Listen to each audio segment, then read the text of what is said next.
Almost there. Yes, Okay, we are here. We are live. I am so excited. Okay, so I'm just going to get straight to it. My name, if you don't know me, is Brittany Brainstorm, and I am the owner of the creative agency Brainstorm Boutique. And I like to help small businesses with big dreams, whether it's with brainstorm intensives, branding, or web strategy and design. I have my sister Casey here with me. She is my creative partner in crime. Casey is a designer and she is also a confidence coach. And she helps a lot of business owners find their true authentic self in the way that they present themselves. But tonight, it's not about us. We're like super excited because we have Kelly Burke here.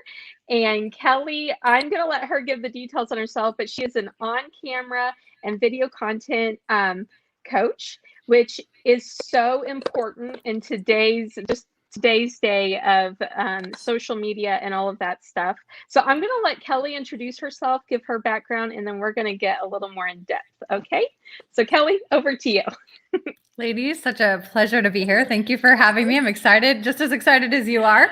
As you mentioned, Brittany, I'm a on-camera and video content coach, which essentially means in a nutshell that I help entrepreneurs and businesses conquer their on-camera fears so that they can show up confidently on video. And that looks like a number of different things, everything from actually coaching people how to go on camera to teaching them how to do interviews, the questions to ask. Maybe they're being interviewed. I'm coaching them how to do actually be an interviewee. I've done virtual group training so people know how to maximize their virtual meetings. It kind of runs the gamut, even coaching people in just video strategy for their social media. So It encompasses a lot of different things. And I also still work in TV full time. Obviously I do the coaching thing. This is a passion of mine. And obviously I have a ton of experience in this since it's pretty much what I've done be on camera and be in broadcasting since I got out of college. So I've been in this business 15 plus years now, but oh my gosh, I work as a color analyst and a reporter and play-by-play.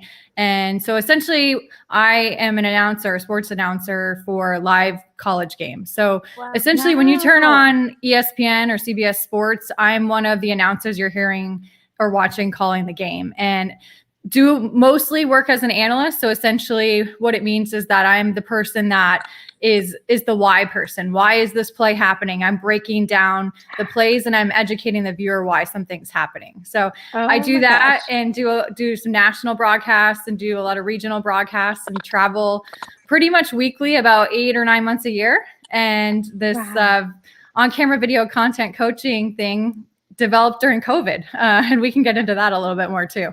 Yes. Okay. That's so exciting. So I want to add real quick, Kelly, like I watched you on, when you were actually local in my area. Yeah. And I remember my husband's a huge sports person. So I will admit, I don't know a whole lot about sports, but we'd always watch the sports segment and we'd always watch you. So I'm super excited that you're talking with us tonight because I feel like I've gotten to know you through television and speaking, last week on Zoom, I'm like, wow, you really are like, you're such a consistent person.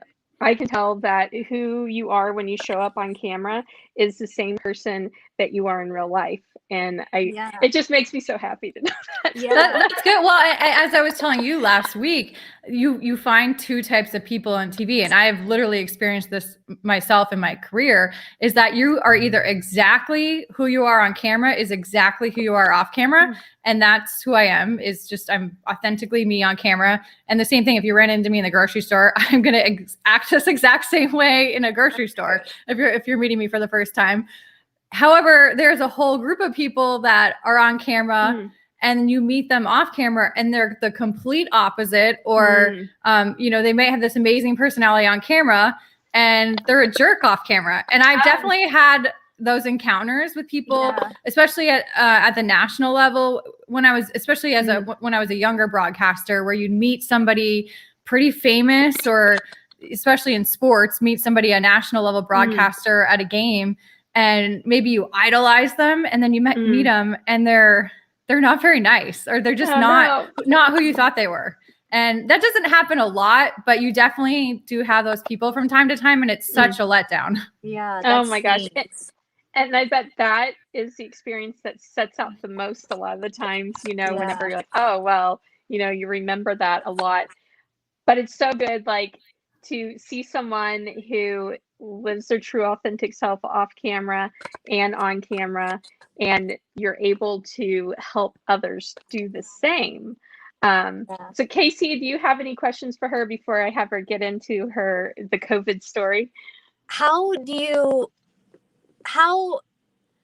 do your job? How do you literally break down why a play is happening in real time? That is like so much skill. Yeah, it's definitely so funny backstories. As you mentioned, Brittany, earlier, I was a local TV sportscaster for about 11 years, and six and a half of those were spent in Carterville, Illinois, in Southern Illinois at WSIL TV. And so I transitioned to doing games full time, specifically college games, it'll be 5 years this year. And so what happened is I loved my job. I loved covering sports in Southern Illinois, the teams I covered. I got to this point though, where just from a quality of life standpoint, I was working all the time. Chris, my husband at the time, was working for Allstate Insurance, and he was on the road 20 days a month for work. So we had gotten married, and it was sort of like two ships passing in the night. And when he was home, I was always working the few days a month where he was home. And so it just became this thing. What am I doing here? I'm working all the time. I don't really ever get to see him. And I got to the point too, where I'd been in the market for so long, it just wasn't even challenging anymore because I knew everybody. I knew all the coaches. And so there just wasn't a huge challenge to it anymore. And so what had happened is I'd started doing these live games on the side on my days off. And it was so different because it was live. When I was working as a local TV sportscaster, a lot of what I was doing was read off a teleprompter. When I would do highlights, it would all be ad-libbed and there wouldn't be a script. But essentially, when you're working as a TV news person or a sportscaster, you're reading a teleprompter. When I'm doing a live game, there is no teleprompter. It's all basically coming out of your head. Whatever is coming out of your mouth is literally what you're thinking in real time. And so it requires a lot of preparation. I obviously know sports really well, but I do study. I watch a ton of film on the different teams I'm going to broadcast on. I talk to the coaches, talk to people involved with the schools. So there's people would be shocked if I'm doing a game. I'm spending probably the whole week before it prepping for that one game for a 2-hour broadcast. So and when I started, the funny story is when I started working as an analyst, I remember, Chris, I would work these SIU basketball games, these men's basketball games. This was even before I switched full time into doing games. I would every year work a couple games for the local PBS station for SIU, and they'd broadcast a couple of games here and there. And I would work with Darren Kennard, who was my coworker at the time at Channel 3, and he would be the play-by-play, and I'd be the analyst. And I remember Chris would watch the games, and he would say, "Kelly, you have got to shut up. Like, you literally just keep going on and on and on. And you're talking way too much. He goes, get to the point, like, of what you're trying to say." And the thing is, as an analyst, you have to be able to articulate yourself well and quickly. And I was I was terrible when I started as an analyst, just god awful. And so Chris used to be like, "You need to shut up." And he's my husband, so I don't mind. Like, we're very direct with each other. So it's like people are horrified when I say that, but that's just the type of relationship we have. We're very direct with each other. And so I was asking him for honest feedback, and he told me what he honestly thought. And he watches a ton of sports, so he was right. And so it's just funny for him now, especially this past year. I signed a national contract to do a handful of games with CBS Sports this past December. And it was really cool for him to see me on national TV because he remembers how awful I was 7 or 8 years ago doing these games. And then obviously I've improved a lot, but I've put in a ton of time. I have a broadcast coach myself that I've hired 5 years ago that I've worked with, and I work with her maybe not on a weekly basis, but probably bi-weekly during the season. And so I put in a ton of work just getting coaching and all that stuff to improve. That's crazy. So that's something I want to hit on real quick before we get into your coaching business, is how important it is when you're trying to learn a new skill or you're trying to show up with confidence with something, is to get a mentor or a coach or somebody who knows that.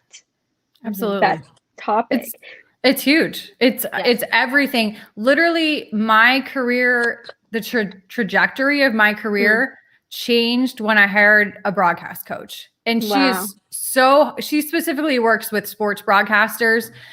So specifically the type of stuff that I do, but she is so hard. I can't tell you how many times I joke. I love her to death. I mean, she's honestly one of the best things that's happened to me, but she is such a hard ass. And there's so many sessions where I would go into it thinking, oh man, I killed that broadcast. She's going to think this stuff is great. And then she's destroying it. Like, you shouldn't have said this, and you know better than to do this. And I leave the hour session and I want to cry because I'm getting ripped apart so much. So it doesn't matter if you're in broadcasting or whatever field you're in. I think it's so important definitely to have a mentor. And I don't even think necessarily the mentor has to even be necessarily in that specific area. Yeah. And I'll give you an example. So I have my broadcast coach, and I have a mentor that I have specifically in the world of broadcasting. But about a year ago, I was on a plane flying home, and I met this gentleman who I happened to sit next to on the flight I was on. And now he's my business mentor. And he's this hugely successful businessman in St. Louis. And he's a multimillionaire and has ran all these companies. And so he has a second home down here. And so I get together with him a couple of times a year, but it was really important. I didn't know a ton about the whole business aspect of everything because I was so much in the broadcasting world. And I think it's really important. You can have mentors in other areas that interest you. And I was really interested in, this whole world of business that I don't know a ton about. So it's been great to have him.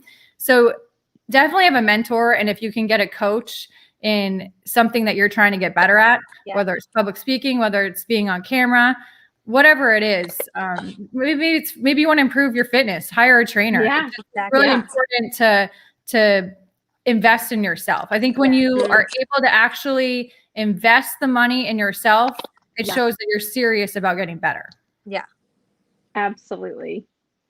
Yeah, for sure. I've had business coach and just a couple of other people, and actually, we're going to be working with you. Yeah, you are. I can't wait. So excited. Hopefully, everybody who watches this will see huge improvement on our end. Yeah, Casey and I are going to have a session next week. So I told Kelly, I was like, take all these notes down, and it reminds me. Like when we went to college, like I was an art student, and during that time, I would bring my design work up to class, and I get, ripped to shreds by my teacher, ripped to shreds by my peers. And if you haven't had that experience, and it's not in like a hateful, mean way, right? These are the things you really need to be paying attention to if you want to really be great at this craft or this skill. And, for me, it's so important, especially, when you put yourself out there, to be able to have someone that can give you honest feedback and help mold you into whatever you desire to be. It doesn't always have to be harsh either, right? I know Casey, with your coaching, nice. You have a very that's what we're saying. We're fragile. Casey has a very supportive, nurturing environment for her confidence coaching. So I know it's totally different based on industry and what that skill is that you want to learn. But Kelly, for someone to be like, oh my gosh, I don't know if I want to put myself out there in that way. But if you are wanting to grow in whatever it is you want, you need someone who can show you the promised land, if you will. Actually, we just got a comment from Michelle Searles. She said, loving these tips. Michelle Searles, thank you so much for watching. Michelle, her and her husband own Rendleman, right? Orchards. Yes. I actually remember that from the last broadcast. Do you? We love Michelle and we love Rendleman. So and also because I remember their peaches when I lived there. I really miss their peaches. So good. The best. Okay. I'm going to do a plug, shameless plug for Michelle. You can actually order a gift box and they will ship it to you. And it will have they will ship you their peaches in the mail. Yes, peaches. They have a peach box. And Michelle, I'll be getting in touch with you promptly, probably tomorrow, because my husband's favorite thing is peaches. So. Oh my! And then she has her family's peach crisp topping. It's for sale. Yeah, on her website, actually. It's gonna be over. Chris is gonna be all about this. It's great. So, okay, Michelle, that was we had to highlight you there. But anyways, so I kind of dominated that for a second, but just wanted to stress the importance of finding someone who can help you get to where you want to go. And Michelle just commented, she said, love hearing this.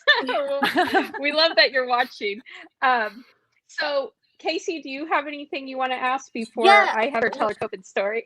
Well, just before, just to give context on why I think it's important for me to work with Kelly specifically is with information sharing being such a big deal now, and needing to do that virtually, and COVID highlighting the fact that virtual learning is the way, what I mean? It's the way that you reach more people and really get a message out there. It's funny because I used to be super stubborn about it and be I'm not doing virtual learning. I'm not doing blah, blah, blah. I was really stubborn about it, wasn't I, Britt? Pretty stubborn. I kept saying, Casey, we need to put this in the online space. She was not happy about it. And nobody was happy about it. And I just wouldn't stop.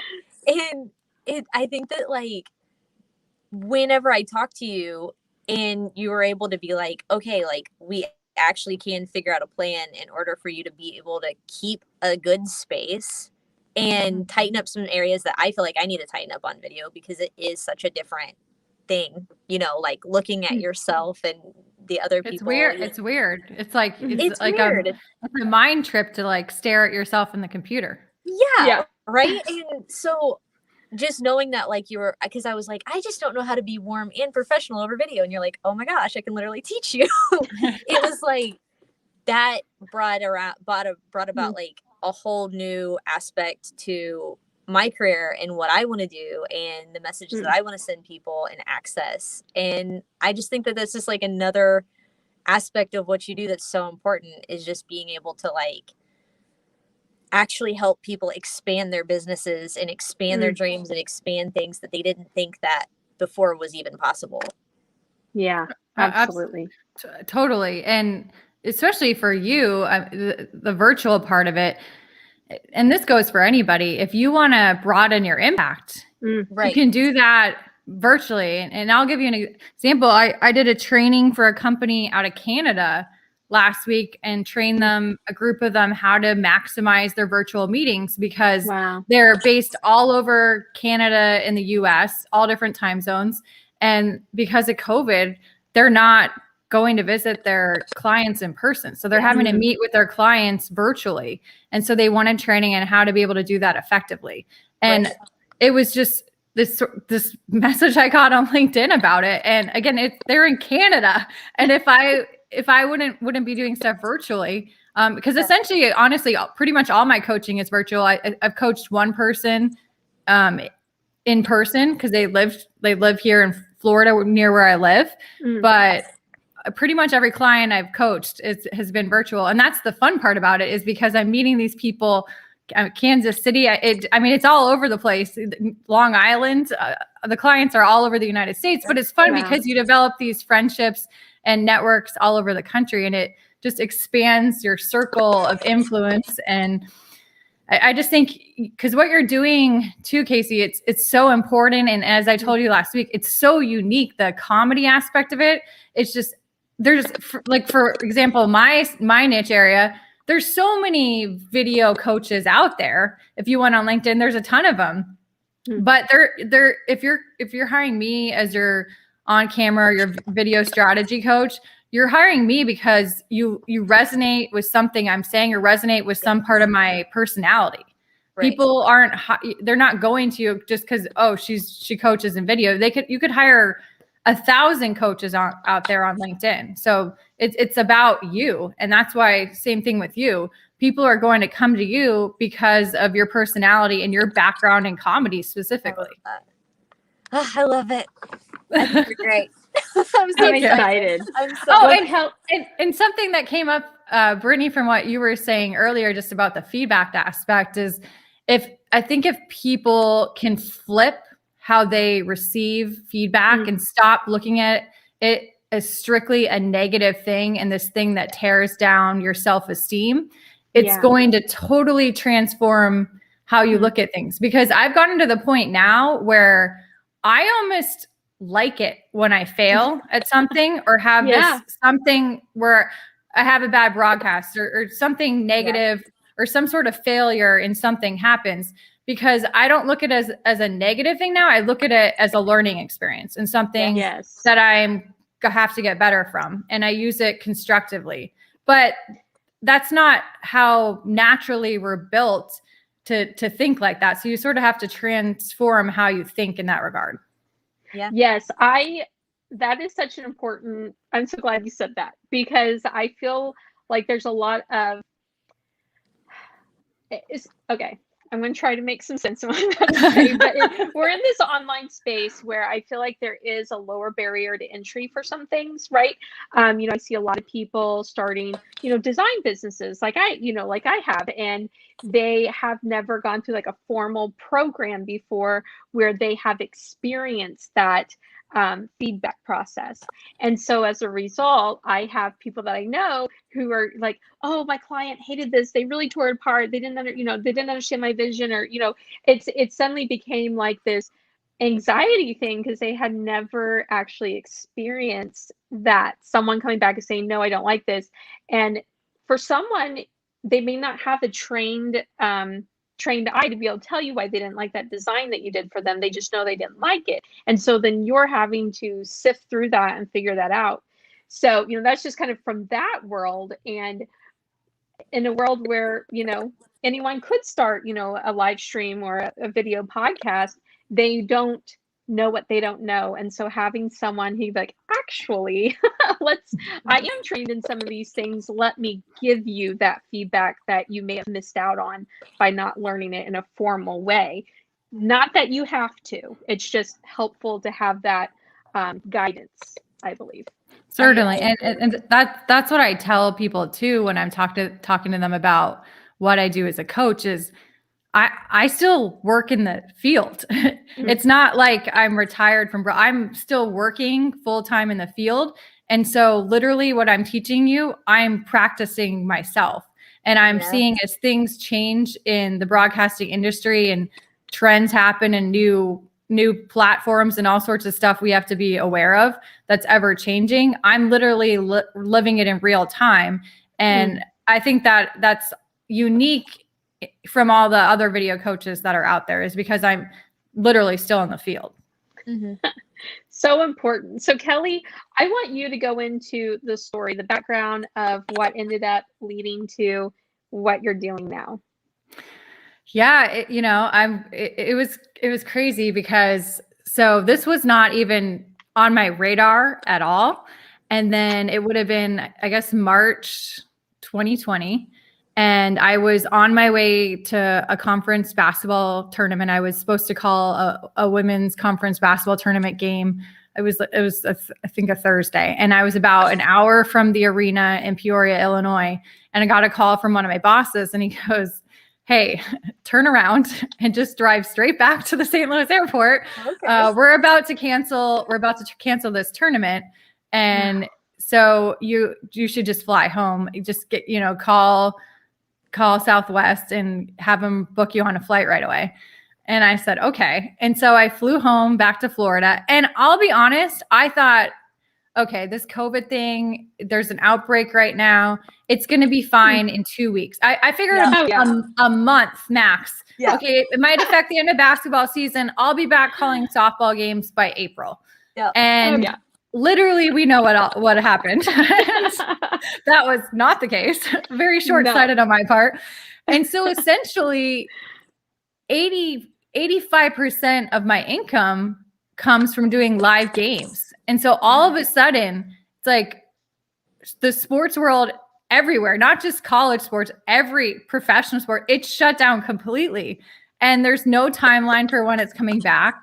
And so I just started pouring myself into other things. I started a podcast. I was doing online classes. I just was trying to figure out, okay, what else can I do? And what ended up happening is I started, as I was trying to figure out sort of where I could pivot temporarily, I started noticing on LinkedIn and online on social media, everybody on camera doing stuff on video, and how bad a lot of it was. Like, people really were struggling. I had no idea what to say, how to act.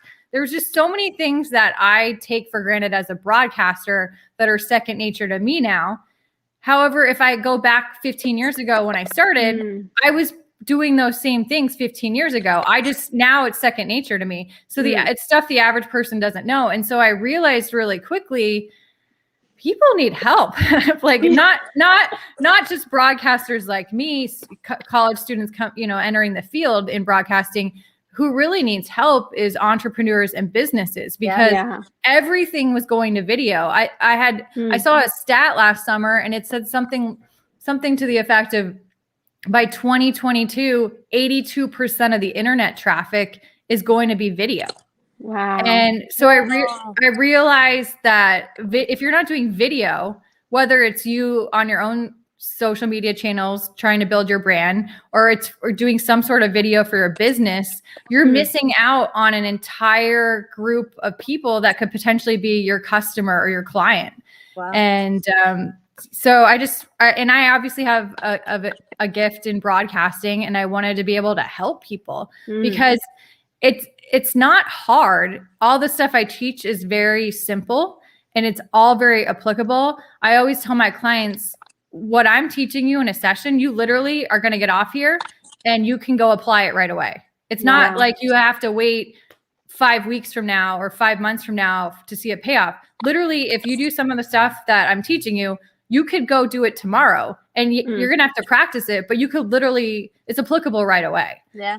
And so I just realized there was a need for it in this space. And so started this business in the middle of last summer, and I knew that sports was coming back at some point. I didn't know the timeline. And at first it was coming back for me in August. And then it was, okay, we're going to do September. And a lot of my football, my volleyball season got moved to the spring. So I didn't really do another sports broadcast until November of this past year. So essentially it was almost 7 months without doing a game. And that's not to say I was still doing sports stuff. I was still doing podcasts from my house and still taping segments. I have a green screen, so I was still taping stuff. But the actual live broadcast, which is the bulk of what I do, it was taken away. So it made me really appreciate what I do for a living and how lucky I am to do it. And it definitely, I definitely took it all in. It was very present every game I did this past year.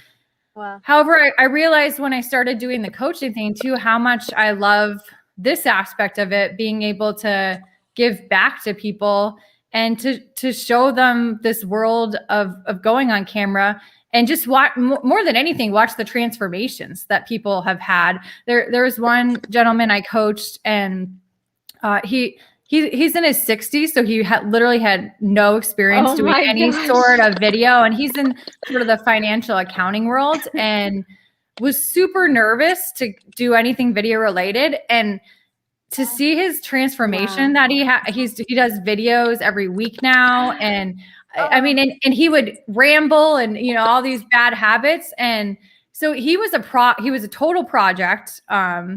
But I remind him, I say, David, look at do you remember where Wow. you started and where you are? Like, look at where you are now. And it's just really cool to see. And the transformations are different for every person, but it's very tangible stuff. You can see the difference. And I love that aspect of it, is being able to help people so that they can show up confidently, because ultimately we all have a story, and it's being able to help people articulate who they are, what their story is, and what their gifts are with the world. Yeah. Yes, I just want to say that is so amazing, and kudos to him. Like, 60 is not old, first of all. No, and he's not old. Yeah. But I mean, in the digital space, like, that technology and all that stuff, like that's just so brave. And I have so much respect for that. Yeah, and I mean, he was so good about, because I would rip apart his video in a kind way. Yeah. But I'd say, David, I would give him like so many points, and because he'd be like, oh man, I thought that one was good, and I'm like, no, it is, but like, work on, and it's just, it was cool because he was so good at taking feedback. And I told him, look, I'm not trying to single you out here. I'm telling you this stuff because I see the potential, like I see the progress and the transformation happening. And so please know this is coming from the best of places. And I realize it seems very harsh, or it seems, just very direct, but it's coming from the best. And so he embraced it. He just sort of embraced that feedback and changed how he looked at the feedback. And it's just cool. He's one of my favorite people, like one of the favorite people I've coached, just because of what he's been able to do. Wow. That's great. Especially from an accounting background too. Yeah. That tends to be, I don't ever want to generalize anything. It tends to be a more introverted field, a little more, up in the head with analytics and stuff like that. So to just go out there and be like, I want to learn, excuse me. I was like, I think my dogs just had a little spat in the background. I don't know if you heard that or not. It's fine. Well, I'm just glad, because as I told you before we started, I'm dog sitting right now, and the golden retriever came over, and I was like, I really hope they're not hearing the heavy panting going on right now in the background. That's okay. My dog just had a little spat, so I'm like, oh no, I hope no one heard that. Sorry to get off task, but again, like I would say, that's really admirable for someone to know that that's something they want to do, and they connected with you and they did it. And that's just one example of a background is accounting. And I know you said you're working people from just so many varieties of backgrounds. Because Casey asked me last week when we were all talking, do I have a certain niche area? And the answer is no. I mean, I've coached a pair of home organizers on Long Island, a woman in Kansas City who just started a nonprofit, but she's in the world of finance. I mean, it just I've coached obviously some broadcast. It's all the people. The company I just did from Canada, they're in sort of the tech space and consulting with municipalities and government agencies. It's just all over the place. Wow. That's so cool. I love it. So it's really fun. Yeah. And one of the things you were talking about, which I find very fascinating, is Russell Williams just commented, said, Truman Williams, send pictures of the golden retriever. I know, I have to find. I think he walked off now. But he was like he was almost going to be on my lap a second ago. So I have to see if he's going to come back.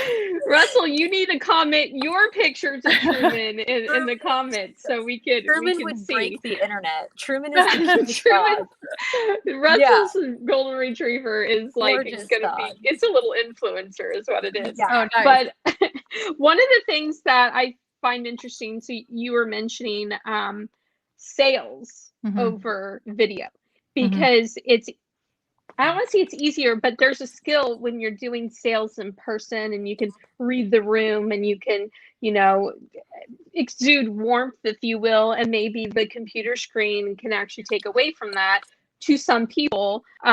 So being able to help people just portray, this certain way about themselves in video that's just so important. especially right now. Totally. And that's that's one of the areas that I teach is camera presence, and that it's everything from your delivery and your energy to your warmth and your authority. And so those are sort of the 4 areas it entails. What I always tell people though with sales is that, especially on video, if you're doing it right, you actually shouldn't even really notice that you are being sold to. Essentially, we're all selling something. Yeah. Even if we don't have a physical product, we're all selling. We're selling our personality. We're selling ourself in some regard, our brand, something. We all are selling something. But if you are literally doing it effectively, you should not even realize that you're being sold to. That's when you're really good at sales. Oh, that's a good tip. I like that. Because we've all come across those people on social media that, they'll introduce themselves and then literally they're going into a diatribe about their product or like pushing something. And you're like, oh God, like you're just, okay, on to the next. At least I do. I'm like, okay, on to the next person. Like I can't. Yeah. So actually on that note, Kelly, I want to ask you this question because,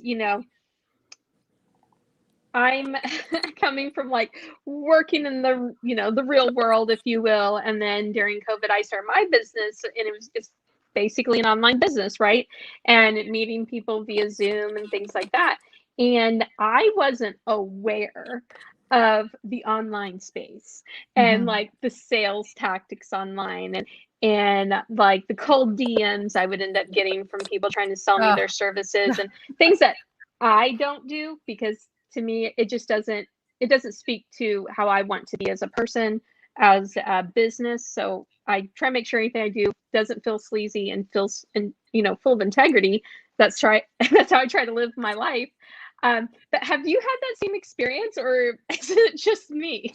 with people sending me DMs? Yeah, and stuff? with just these things you're seeing on there. Oh gosh, it feels like it's not every day, but it's probably several times a week. I get these DMs from whoever, if you should follow this account or we want to work with you on this. And just like, okay, delete. Yeah.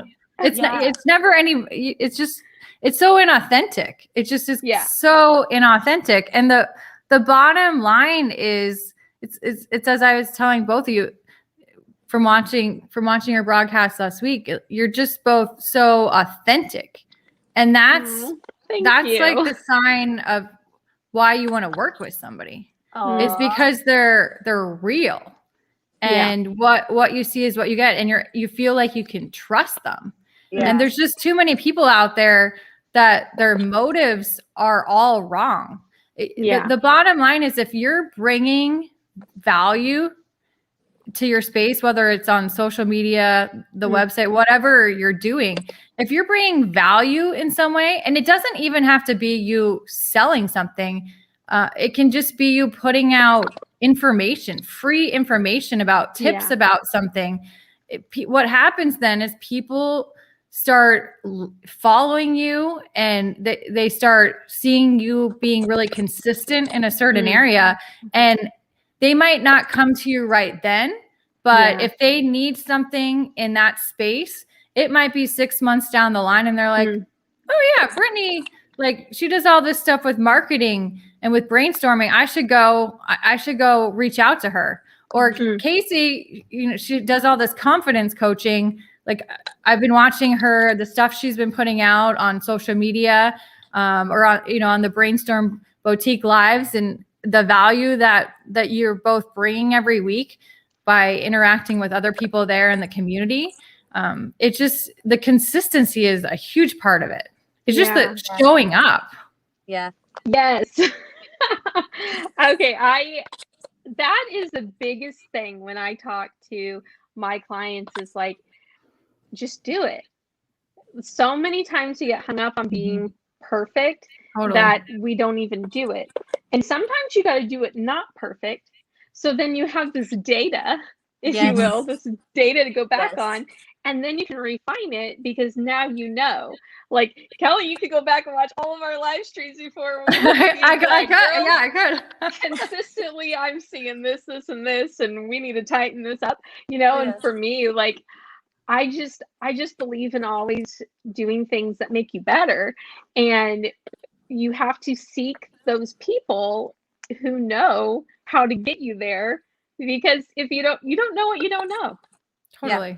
Totally. And go ahead. Well, so just spoken, I'm a recovering perfectionist. And so one of the biggest things that's been an issue for me is I overanalyze everything. I'm super analytical. And so I've realized in the last year or two is that I just have to take action. Yeah. It can be like the babyest of steps, but I just have to start before I'm ready, because you're never going to be ready. Like, if I was waiting for the level of perfection that I think something needs, like, I mean, I would still, this business that I have would it still wouldn't be started. So you just have to just realize it's going to be perfectly imperfect and lean into it, and you'll figure it out as you go. But you have to start with anything. And it's not just in business, it's just anything. Like you have to take action and not overthink it.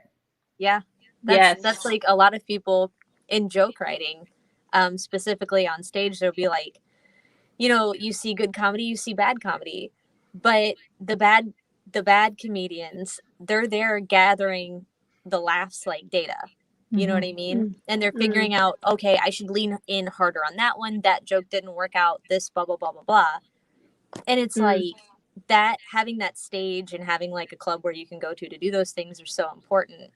And that's why I think that like doing like what we do, and then also like what Brittany does with brainstorming, just like giving a space to where you can be like, okay, I'm going to say this, these are the things that, I'm feeling, this is whatever, this is how I think that this thing should go. I need feedback on it. And we can give them that data before they take it out into the world if they're worried about it, Yeah. Because the bottom line is we all have this fear of judgment, and it's fear of being judged by others, but it's also fear of our own judgment, because sometimes we're harder on ourselves than we are on other people. We can be really, really hard on ourselves. And so it's this fear of self-judgment too. Yeah. And a lot of those voices that judged you super hard in, from day one of being alive to like 12 to 14, they solidify into those little voices in your head telling yourself that, this thing isn't perfect yet, or, like, you're never going to be good at math or whatever. If you actually listen, it's not your voice. It's somebody else's voice if you can actually visualize. And I think that that's a part that a lot of people are missing. And especially just like picking apart, like a lot of the feedback that you remember as a child that hurt you totally wasn't good feedback. You couldn't act on it. It didn't add to your life. It didn't add to your character. And, in turn, it shrank you. So it wasn't good feedback. So you shouldn't be afraid of all feedback. You just need to learn how to disregard the bad feedback. Yeah. I mean, and even like what you're talking about, Case, some of that feedback, it can scar you for a while. I remember my cousin when I was younger, I think it was we were in middle school, and she made some comment like, "You're a terrible dancer." We had a middle school dance. And I was scarred for so long.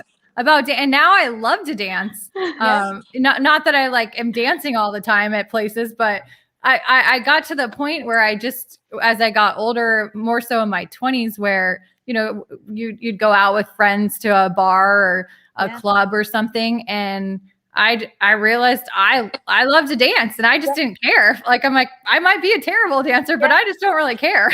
Like, if, I'm going to dance regardless. So, but that for so long that I remembered her saying that, and it just ate me up. But it's like little things like that, like that are the most careless comments that you don't think are a big deal. But some of those things are the things that you play back in your mind for years. That's so true. That's why, sorry. Michelle Searles left a comment. Casey is deep. Love her perspective. True. Michelle, I can't wait for Casey and Kelly to have their coaching session because you two are both like super deep. I know it's going to be like it's going to be quite. I actually maybe can I just you can sit in on it if you want. Yeah, you want to sit in on it. Michelle hasn't met Casey yet though. Michelle, Casey, we got to go to Rhythmans before you leave because Michelle's she's fantastic. I appreciate the comment, Michelle, because it's very true of Casey and it's very true of Kelly. I'm having so much fun like listening to you guys talk about this right now because it's not something people really talk about. Well, and that's why going back to what you were saying about dancing, that hurt.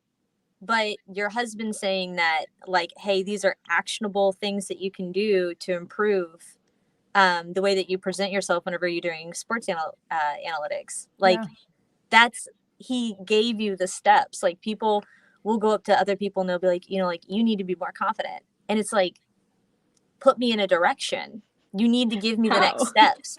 Yeah. If you don't give me the next steps, this is trash feedback and you should keep it to yourself. Mm-hmm. If you give me some steps, then this is great. The other thing with that too is the important thing too is to consider the source.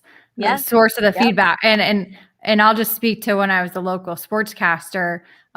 So there's certain people, that give you feedback and it's valid and it's it's somebody that you want the feedback from. Yeah. But I can't tell you how many emails I used to, just crazy emails. People like judging you on your outfit that day or your hair, or like just, you would not believe. I remember there was a woman that wrote in and she was not a fan of mine. And she wrote in something to the effect of every time I came on her TV, she wanted to headbutt the TV because like the listening to my voice was like nails on a chalkboard, and it was like the email was so ridiculous. Like I was like, okay, well, like fine. And I just basically, I think I wrote it back. I was like, well, flip the channel then. Like, I don't, like, what am I supposed to say? Like, you can't, here's the thing. You're never going to please everybody. Yeah. No. Half the people that are judging you, like, you don't even know who they are, especially on social media.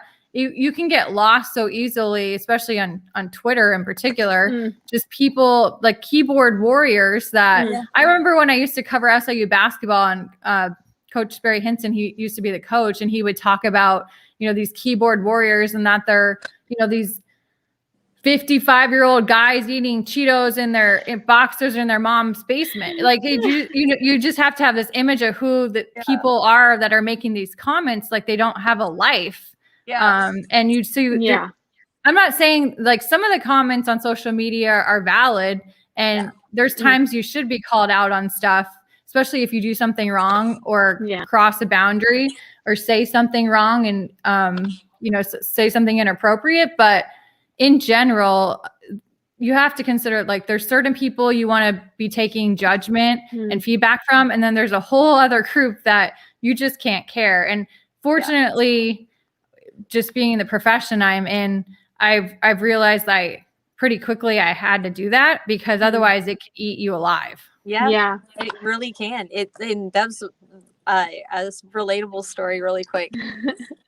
Whenever I was at Second City, there was an instructor there who it's all about funnels there. So there's like a ton of different programs that you can be part of. This was like in the first section, but the last class of the section, but there was like, still like 2 months to go. Well, the woman, it was like the first day, and she was so funny. Like I was so excited to learn from her. And usually in the first part of class, you're just going through the motions of the exercise. And this was my first day with her. I didn't know what her expectations were. And I went up there and with another girl, we went through the motions of the exercise. And her name's Jay, the instructor. She goes, I don't know, it just wasn't funny. You're not funny.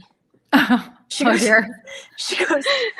I have a job at the Second City because I figure I can come in and I can have fun and I can laugh, and you didn't make me laugh. So as far as I'm considering, I'm having a bad day and it was a waste of my time.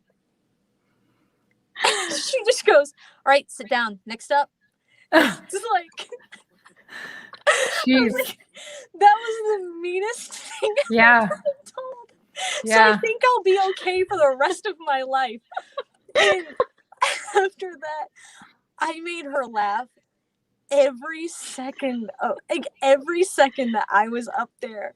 I made her laugh so hard. And my favorite part was that the next like audition wall that I was in, she was actually one of the judges, and she was one of the ones that shouted out out a suggestion for me. And the best part was she knew me well enough that she threw out a suggestion that she knew I'd have an opinion on. So it was just really cool because it was like that valid source that I'm like, you know what, like I want to make Jay laugh. But if it were some like rando from like I don't like, who are you? Yeah. Like who are you? I don't exist to meet every individual's expectations for entertainment. I was not born for that. I was born to express myself, and a lot of people like it.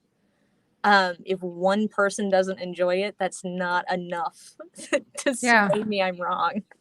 Yeah, I mean, you're we're not for everyone. Like, no, you're never gonna please everybody. So, and we love it. Supposed to. No. So, on that note, so this is something that I do hear, from a lot of small business owners a lot, who aren't used to putting themselves out there. Is it, but what if someone? But what if? But what if this happened? But what if? And I'm like, you know what? You can delete the comment. Yeah. You can block them from your page if they're hateful. You get to decide how they get to interact with you. You can be transparent. You can have a conversation with them, but if they cross your boundaries, that's your space. Yep. And you can remove them. If they came into your store and was acting belligerent and disrespectful and hateful, you would call the police to have them removed. At some point, they would cross a line. Someone crossed that line on social media to your business, you can choose how to respond to them. They don't have any power over you. They don't have any power over your page. And the only person who has power over that is you. And so are you going to let the what ifs keep you from the good what ifs, right? Like there's all those bad what ifs, but then it's like, well, what if it's great? What if lots of people resonate with you? What if you get more clients and you know what to do with, and suddenly you have a wait list that's a year in advance? Like, what if that happens? And because we're afraid someone might make fun of us or laugh, react in a negative way, or make a snide comment, now we just didn't do it at all. Now we don't know. Yeah. And now we don't know. And the algorithm loves it. If they interact with your thing, that's great. The algorithm loves it. So good interaction, bad interaction, the algorithm's like, yes, honey, yes. Yeah, totally. Yeah, my post. The algorithm loves the reaction. Yeah. It also, it loves video too. Like if you can, it does. Video and both. Like I saw your guys' broadcast last week. I think you had 25 comments or something. Like that's great, because I think you had like 25 to 30 likes, but it's not about the likes. It's like the people commenting, because they're commenting, they're watching. Yeah. I know. We love those comments. Come on, give us a comment. We love the algorithm. I do know, Kelly, we probably brought you on the worst time because the Olympics are on. You're in the sports world. I know. It's recording in the background right now for me. We picked the worst night for you. It's totally fine. But we have Michelle and Russell leaving some love. If you're watching the replay, leave some love down there. But, it is one. So whenever I decided to start this, I'll give you just a little background on that. I had just launched a new website for my friend with Deliciously Ordinary. And then my other friend, Nina Wilson, did all the product photography. And I did the website, and we're like, well, it's done. It's live. Well, okay. Well, that seems a little like crickets, and then I was like, because I had done all this research on live streaming, and I was like, why don't we go live with it tonight? And they're like, okay. And so I was like, I don't know what I'm doing, but let's figure it out together. And so, sent them the invite, and then we did. We went on. I had no idea what to expect. No idea. Went on there, showed off her website, did a screen share. Everyone got to talk about their involvement and what it meant. And that made that launch of her website just this huge celebration, because people were watching all over the community, people that knew her, these wonderful, talented women were watching it, and my friends were watching it. And it was crazy. And then, I thought, either I just did that once, or I'm going to make something of this and continue to do that. And I told, Casey had just started actually with me. I was like, Casey, we're going to have a show every week. And the funny thing is I just thought, I honestly thought people were going to think it's silly and not, but I'm booked out months in advance with people who want to be a part of it. Yeah. It's, it's so much fun. And because of that, I've gotten to have all these amazing conversations, and I know your husband's been really supportive of it. Yeah. And then I already know, Chris, and spoiler, we're going to have Chris on the show, and I think it's September. I can't wait for that. I'm definitely tuning in for that one. You'll have to leave. Yeah. Ask him where his comments are. He's watching the Olympics. No, he's actually, he definitely told me, cause it's 9, it's like 9, or well, it's almost 10 o'clock here. An hour ahead yet. So he's like, honey, I'm sorry, but he didn't sleep well last night. So he's like, I'm going to bed. I'm just going to have to watch the replay. I'm going to bed. He has a good excuse. Excuse. But it's a couple things. 1, video. 2, showing up consistently on video. 3, I don't even know if I'm any good at it, but I'm having fun. Casey, I hope you have fun with me, and usually the person we have has a good time with us, and we get to learn something new and share that person's gift with other people. And it's a great thing. And that's why whenever Chris then, I'd seen him comment or, like it. And then I was like, oh, I need to ask Chris to be on this show. And then, he was like, you need to talk to my wife, Kelly. And then he was just all those ways to connecting with people that you normally wouldn't. I know you, I've watched you on my television for years. And it's just, I don't know. Now I'm like, good, Kelly's going to give me some feedback and whip me in the street. I am ready. I am so ready for it. I know I keep saying that I'm excited about it, but I really am excited about it. I started advancing that part of my life. You both need to realize too. I know you think you're not good at it, but you are. You're very natural at it. As I said, you're very authentic. And it would probably be really interesting even for you to go back and see the very first broadcast you did, because I remember, Brittany, you were saying last week in the broadcast you did that you were petrified the very first broadcast. So, I mean, think about now how comfortable you've gotten on camera, and you're just unabashedly yourself, which is awesome. So there's always little things and details we can clean up, and we will, but the premise of what you're doing is so important, and the courage that you're showing out there in the community too, just the consistency with which you show up, and the way you're serving the community there, especially in Southern Illinois, by bringing other business owners and people in that community on, you're just bringing so much value in everything you do. Oh, well, that means a lot. I appreciate that. and you too, Casey. I mean, it's just, and it's fun too, because it's, I mean, your sister. So you can, you're relatable, because it's for those of us that have siblings, whether it's, you have a brother or sister, it's that fun back and forth with your sibling, that love-hate thing. Except it's mostly love with you both. Love. Yeah. Mostly love. We can tease each other if we want to. We haven't been angsty in a while. I know. Our mom watches this, so we try to keep it good. We try to make sure try and keep it clean. No low blows. No low blows. No low blows. Oh my gosh. Well, Kelly, we have kept you on.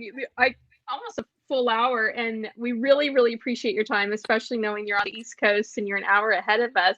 But I just want you, actually, first, Casey, do you have any other questions for her before? No, I'm great. I know. I think she Kelly killed it, of course, but she's a video content coach.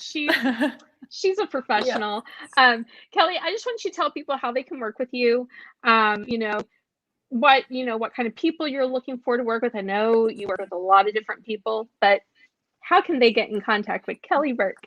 Yeah, they can go to my website. It's just kellyburketv.com, and there's a coaching tab up there at the top, and there's a video on that tab sort of explaining what I do. But as I mentioned, I work with all sorts of different people. I'll be honest, I have a small group of clients that I work with at a time. I really try to bring the most I can to each client. And so I typically only work with about 5 clients at a time, max, just to make sure I'm getting the most and giving the most to each client. Because like I said, I'm also still working full-time in broadcasting too. But typically what happens is if it's something you're interested in, we do a Zoom call together just to get to know each other and to see if it's a fit. And I find out more about your background and what your needs are and what your goals and hopes are, and then tell you a little bit more about what I offer and how my coaching could fit into that. And then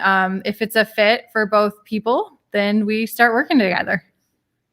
Awesome. Well, just full disclosure, me and Casey's taking a couple slots. So if you all want to work with her, you better be hopping on there. You better be booking her quick because we need a lot of attention. Oh my gosh, I'm screaming. Oh, Michelle Searle, she said such a great live tonight. Oh, thank you. Michelle, thank you so much. I love Michelle so much. Her feedback and her opinion it really means a lot to me. She's one of those people, if she tells me something, I take it very seriously. So we accept your wonderful words, Michelle. Yeah, well, and I'm so glad I know that I can order peaches now. This is like the best news ever. Get those peaches shipped to you. I bet you haven't seen her new t-shirt. So no. The Justin Bieber song, he gets I have. Did you post it? I don't know if it was you that posted it on social media. Somebody posted it on social media, and I did see it, and I thought it was super clever. I get my peaches in Southern Illinois with their peach emojis. Hey, I'm a peach fan because I'm a summer birthday. But anyhow, that's kind of gone a little bit off the rails. You all know how to get a hold of Kelly. And Kelly, we appreciate your time so much.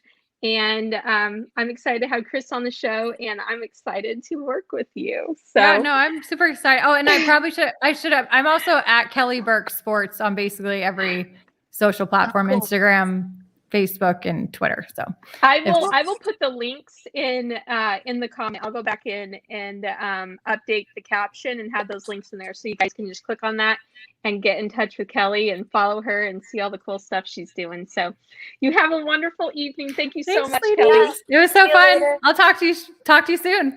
Yeah. Have a good night.